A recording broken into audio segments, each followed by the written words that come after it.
Hi everybody, I'm Bree the Plant Lady, checking in with a weekly garden tour.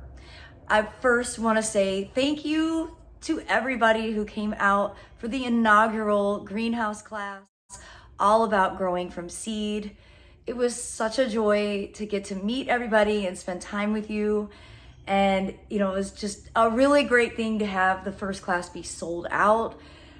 Unfortunately, a lot of our other classes aren't getting the same traction. So I'm actually looking at sort of reevaluating those courses and maybe offering some more garden-centric programming on those dates just to take advantage of the time that I am still here. Remember, I start traveling, it's now less than a month. And I'm really not going to be available until like early June. So instead of just canceling the classes because of lack of registrations, I might just rethink those dates. So I'll be doing that this week. We've got some inclement weather heading our way, which is why I wanted to get a weekly garden tour done right now before it gets really, really cold and potentially we get either rain or snow or ice, you know how it is here in central North Carolina. But I wanted to give you some updates on the things that I've got growing here in the greenhouse before we head outside. So I hope you will enjoy this update. Well, first, have no fear, we have plenty of citrus left. I was hoping everybody would take massive quantities home, but they didn't really need to. The only casualty in the greenhouse so far from cold weather is the goldfish plant. And I'm not convinced that it's completely dead. Obviously it isn't, because there's a few pieces that look good.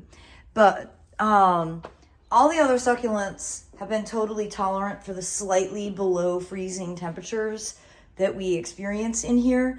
Now we've got the coldest temperatures of the year so far coming this week, so it'll be interesting to see. I'm not planning on doing anything. My thought was if we got below 10, I would sort of congregate all the stuff into the middle, maybe even like under the table, and then cover everything with Rime. But I think right now the coldest I'm seeing might be 16.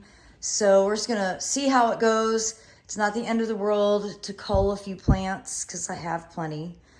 None of the seedlings have germinated yet. I wasn't expecting that they would. I am gonna take advantage of today's milder weather and go ahead and water everything while the hose will be easy and not frozen. I did get some more stuff sown today. So, in the next probably week to 10 days, I expect that we'll have a lot of germination from these cool season veggies that will ultimately go out into the garden. But I'm really excited to show you that some of the seedlings in the tower garden are germinating. You can see they're quite small at this stage, and they're really interesting when you watch them germinate. You zoom in there, you can see those hairy pieces are actually sort of the initiation of roots. Now, plants that grow in water systems do develop different root systems compared to those that are growing in soil. So their roots are a lot more fibrous and they're more tender, and they tend to grow faster, which is one of the reasons that I really love my tower garden. All right, so I am going to get the rest of the compost out and put on the other side of the greenhouse. This bed got sown yesterday with poppies and larkspur in the back, a nice mix of, excuse me, crimson clover and buckwheat in kind of a middle strip, and then nigella along the edge. And I need to go ahead and grab a bottle and write down the date and the plants that went in here so that I don't forget. But today my goal is really simple. I don't have a lot of compost left. I'm just gonna fill this corner right here. And though I'd like to go ahead and make all of this bed, we will in the summer. For this season right now, I'm just gonna concentrate on the area where we removed the sod. And I need to get more compost ordered because I will be out as of today. Looking over here at the side property border, you can see the wheat and the Miss America mustard that I sowed a long time ago, I think back in November, is doing really quite well. The deer are nibbling, have no fear. The deer are causing all kinds of chaos, but they're living so far. We did sod cut along here. I haven't gotten to it yet, but this is where I'm actually planning to have a bag of soil cube dropped so I can just really fill this whole extension up with really good soil. I'd like to be able to get this bed completed, certainly in the next maybe 10 days, weather depending. We did a little bit more seed sowing here, and we have quite a lot of stuff germinating from when the kids group was here back in December. So I thought I'd show you guys that. We've got a lot of daikon radish, which is all of this. We have a lot of California poppies, which is this here. We've got garlic coming up in relatively random places. A lot of garlic is heaving for some reason, which I don't understand. So I'm gonna go ahead and get this put in. Not sure why it keeps popping out of the ground. And well, that's really kind of the majority of what I've noticed germinating in here, other than weeds. You know, we've certainly got vetch, we've got chickweed, some lamium, but we did get all of this re-sown with poppies. So I'm pretty hopeful that this border is going to look very impressive in a couple of months, because it doesn't look like anything right now. I would say because this winter has been so cold, the plant I'm most grateful for is the Jasminum nudiflorum, because it has been flowering for over a month. I've been bringing branches in and they're just so cheerful. It's really easy to force. You know, it's definitely a plant that spreads, so you want to be a bit weary of where you planted and be aware of that habit. But if you're wanting something that looks cheerful, even in a very cold January, Jasminum nudiflorum is a really great option. Well, before I walk over onto the blue house property, I wanted to show that we did get the borders burned down this week with the help of Aiden's friend Vince, who was awesome. This is his first time really doing any garden work, and I think he really enjoyed it. We were really focusing on burning the ornamental grasses, specifically the muley grass. And there's some that didn't get completely burned, so these I will just come through and, you know, do some cutbacks on. And really, the reason I wanted to do this, and it was more ambitious than possible in the class yesterday, but I'd like to get these areas overseeded with California poppies, because these grasses and things take a while to start to regrow. The borders aren't really spring borders. And so I'd like to have some poppies in so that when we're on the Fuquay garden tour, these beds look a bit more impressive. So by burning them down, it's given us a lot of open space. We're not going to do anything to prep the beds. However, we did cut and, one length of sod cutter. So I do have a lot of sod to pull out, and I'll show you over here. We were showing the class yesterday how the sod cutter works and why it's such a great tool.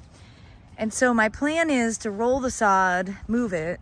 That's really, moving it is the big work. And then we'll ultimately get, and look at this. I think some sort of animal came through and made a mess in here. But both of these beds are going to be this much wider. I'm going to put down a light layer of soil cube and then overseed densely again with California poppies. And this is really my attempt at trying to help reduce the amount of centipede and Bermuda grass that's spreading into these beds. I don't think it's going to be the long-term fix, but I think it'll make a big difference for this year. So I sure wish we had a better forecast, because I'm anxious to get this done. And I know myself, and I know I'm not gonna do it when it's really cold and gross out, but it's on the docket to get accomplished before the middle of February. I'm anxious to get the wave replanted and to get this big bed replanted. But again, I think once we get through this week, maybe the temperatures will just be a bit more regular and amenable to come outside and play. There's renovations on the blue house start this week, so I still have some more inside stuff to deal with. I really thought that I had scheduled a nice relaxing January, and it's turning out to not feel relaxing at all. I'm ready to do cutbacks with the lawnmower. Just the right day will come and we will get it done. It doesn't take long. It's not hard to do. And I actually haven't even walked over to this side of the house probably since the last time I made a tour. No camellias in bloom. It's been too cold. It is time to start getting the hellebore foliage cut back. Obviously, I haven't gotten any of that done. Again, more lawnmower cutbacks here with all of these mums. Great to see that the Excel lilac has nice, healthy looking buds. This is one plant that certainly benefits from a consistently cold winter. And yeah, it's time to get these cutbacks done. Then I might be able to come in some capacity deal with the chickweed that is really always going to be in this bed, but at least if I try, I can feel like I was an active participant. Nothing much new to report here. I mean, in past years, January was like a rockin' and rollin' month. Things were actively growing and there was a lot to update you weekly on. This year is quite the opposite. There is like no difference from last week to this week. I don't think anything has really germinated over here, although in fairness, I haven't checked. I do see that the deer are coming and eating the grains out of the pots, because why wouldn't they? And no, I don't see any good germination. What I do see are weeds that I missed, things like the geranium and vetch, lamium. But hopefully, we do need some moisture. This is a bit dry, not super dry, but drier than I'd like. Hopefully we'll get some decent precipitation. That'll really help kickstart all the seedlings into germinating. And again, not much to report here other than I have more citrus to harvest. It's definitely an ongoing process. It's on my list, you guys. I've got to take on my out of control plastic pile. I just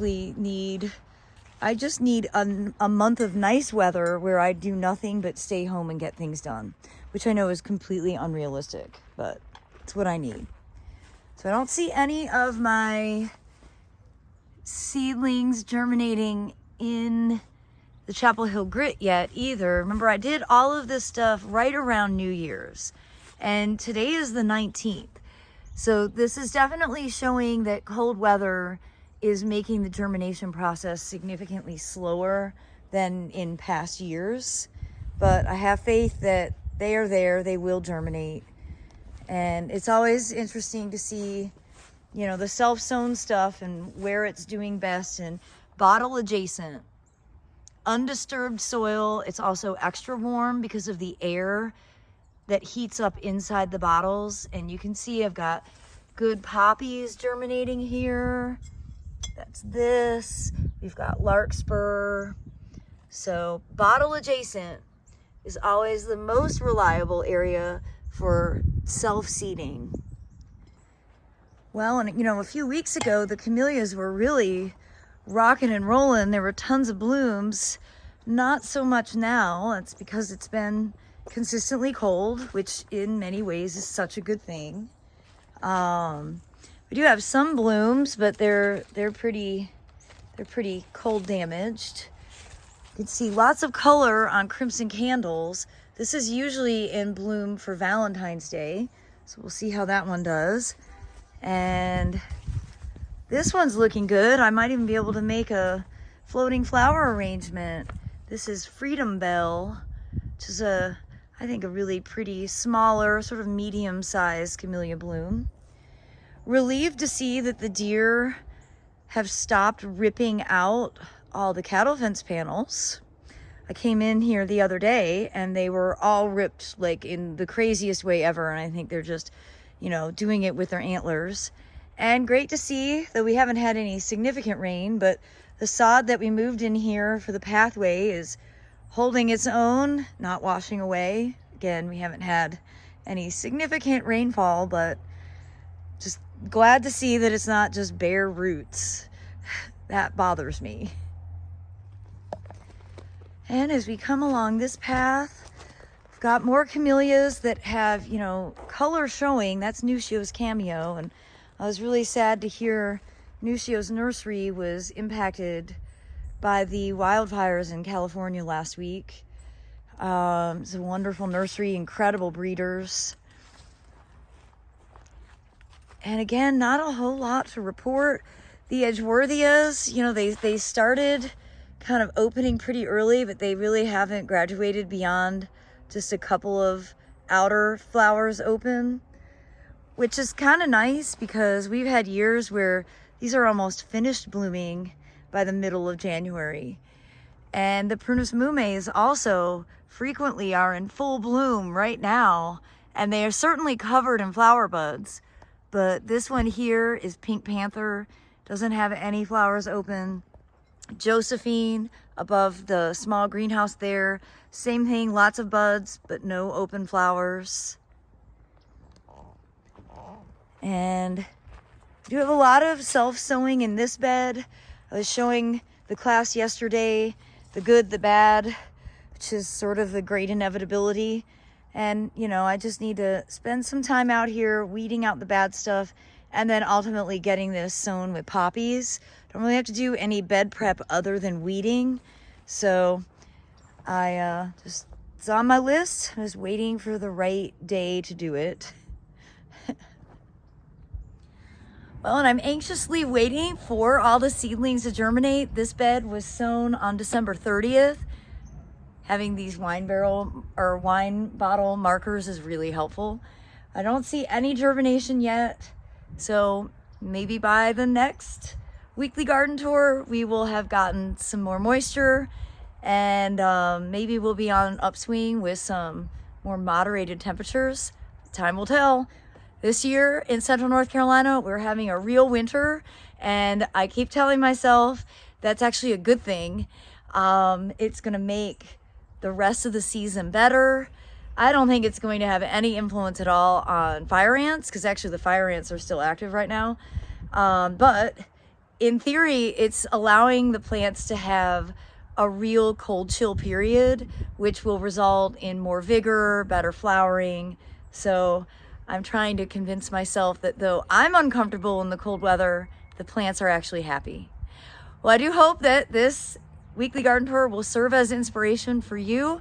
I look forward to sharing another update, and be sure to stay tuned for more information on upcoming greenhouse classes. Thanks so much for watching, everybody, and happy gardening.